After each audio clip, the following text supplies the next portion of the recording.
everybody, Chad Wesley Smith here, and I want to talk to you guys about arching in the bench press. So if you've ever used the internet or social media, you've definitely seen videos of lifters, power lifters setting up with some level of arch, from moderate to maybe very extreme in some cases.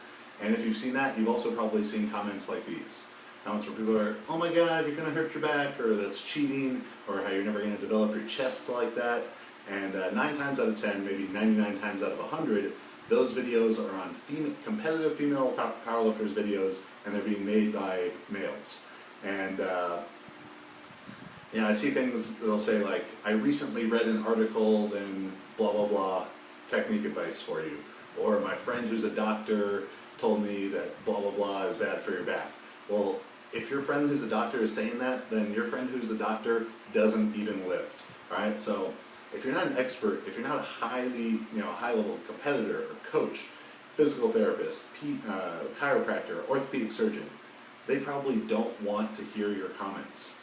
And those comments aren't having the effect that I think a lot of people are making them for, because they think that these, hot, strong female powerlifters are going to be like, oh, that was a great piece of advice from that random guy on Instagram. He's so smart and thoughtful. Maybe I'll go out with him. That's not going to happen, right? Why is nobody making those same kind of comments on Kirill Saryachev's bench press videos? He sets up with an arch. You don't see, oh my God, Kirill, you're going to hurt your back, or someone should really teach this guy how to bench press. He's not developing his chest fully. Said no one ever, all right? So if you're not an expert, a true expert, a high-level competitor, a great coach, a medical professional, then I think all those girls would really appreciate if you just save your comments for yourself. Because I know that you might have read an article or had a friend who said, but just save it. All right. So what we've done today is brought in some real experts to talk about arching in the bench press. What makes a good arch? What maybe makes a bad arch? How the arch is safe. All right. How it's helping protect your shoulders. Why the arch is not cheating in competition, and how it's not limiting the development of your chest, your pecs. What's up, guys? Dr. Quinn Hennick here, a clinical athlete. We're here with Marissa Inda, and we're going to talk about the arch in the bench press, the good, the bad, and dispel some myths. So first of all, we always get some comments when we see pictures of bench pressers with a huge arch in the lower back. People are like, oh my God, they're going to break their back. Well, the lower back is made for a lot of movement in the sagittal plane, so flexion and extension. It's actually designed for a lot of motion there. So go ahead and lay on your stomach, Marissa, just as a quick demonstration, and do what some people call the seal stretch or the prone cobra. Any issue with that? No problem whatsoever. Okay, so just realize that the spine can extend. You're not actually going to break your back as long as we don't have any pre-existing issues. Go ahead and stand up for me. When we talk about the dangers of an arch, it's compression force or axial loading, which is straight compression, and shear, which is a force that's trying to offset the vertebrae. And those two things we're trying to avoid in lifting, and can be a danger with an over arch. So go and put your arms over your head, Marissa, and then reenact the arch that you would have in a bench press. And so if Marissa was going to overhead press like this, it would be an issue, because we have a compressive force, we have axial load plus shear. Okay, like movement under load, change in position of the spine. Now do like a bench or a deadlift lockout. So pretend you're locking out the deadlift, and then arch your back like you would in a bench press. Again, now we have an issue because we have an axial compressive load and a shear force going into the spine. However, in a bench press, go ahead and lay on the bench and set up. We're mitigating axial load or compressive force because the weight is perpendicular to the plane of the spine. Okay, so we're not getting compression of the spine here, and the bar is right over the anchor point, which is the shoulder. So we're mitigating compressive load. Go ahead and rack it. But keep that position.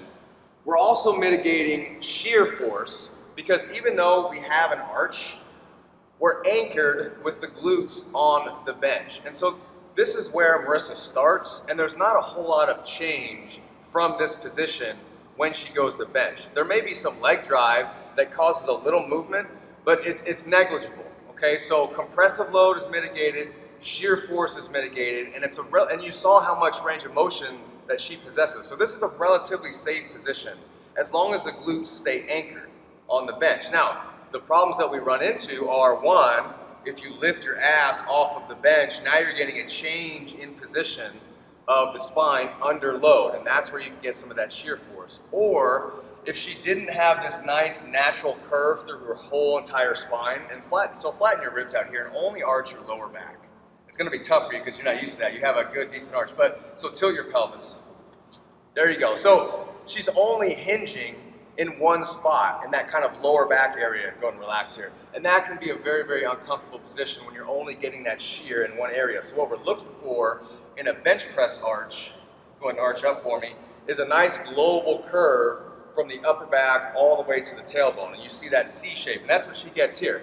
And it's actually with the glutes anchored to the bench. And this is actually where we think that, you know, putting our shoulders on a Bosu ball or something and having our glutes suspended in the air is actually safer. In some cases it's not, because we lose that anchor to the bench, and then people's pelvis are floating everywhere and they don't know how to control that, and they get shear in their lower back. So this is a very safe position. We're anchored at the glutes, we're anchored at the shoulders. Going back to how the arch benefits our shoulders, if we don't have that position, if we're just neutral, we have a lot of play here in the scapula. That may be great for more sport-specific things where we need that type of variability, but in a bench press, we want to be anchored, because if our shoulder blade is flopping all over the place, not only is that less stable and a less strong position, it's also an unsafe position, because as we go to bench press, if our shoulder pops off here, that's where we get that anterior impingement feeling, right? And so we want that big upper back arch to pin those shoulder blades back and in position, and we use the bench as an anchor. So the arch is actually helping to anchor our shoulders, so that then when we bench, go ahead and hit a couple reps here, the only motion that's happening is from the upper arm and not from the shoulder blade flopping all over the place. Go ahead and rack it. So those are the goods and the bads of a bench press arch. Hopefully that dispelled some myths and makes sense to you guys. Let's look at the third argument or comment that a lot of people will make, is that arching in the bench press is cheating. All right. Well, the people who you see arching in the bench press are competitive powerlifters. Their sport is to lift the most weight possible. All right. So it would be foolish of them to not take full advantage of the rules to do that. All right. And if the rules are your shoulders and butt must remain in contact with the bench throughout the completion of the lift, then even the most extreme arches are satisfying those rules. So certainly, is it impressive to see a really heavy flat back bench like this 670 bench from Al Davis? Of course that's impressive, all right? But there's no bonus points for benching with a flat back. When someone hits a bench like that, the judges aren't saying, give this guy 15 extra bonus points because he didn't arch, all right? Some people obviously aren't capable of arching, and some people will just choose not to do it, all right, for whatever reason. But that's gonna, you know, if you're capable of getting some arch, and that's could help you bench more, and you're not doing that, you're gonna make a mistake. Because even as impressive as that bench is from Al Davis, and he's doing it flat back, if Kirill Seryachev is up next, and he comes up and benches 700 pounds with an arch, guess what? Kirill wins, all right? So put aside the idea that it's cheating to maximize your competitive advantage through a technique that's within the rules. So if you are so steadfast in wanting to do that and bench with a flat back, don't be surprised when you go to a meet and get beat, all right? So those are some ideas about arching in the bench press from real experts, high-level competitor and coach, physical therapist, PhD in sport physiology.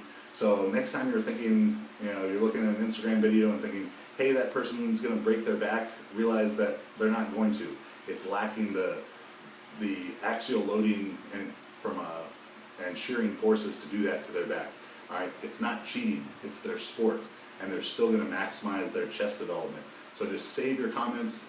The girl whose video you're commenting on isn't gonna wanna go on a date with you because you corrected her form, and it's just a part of the sport, and it's totally safe for them to do as long as that arch is being done properly.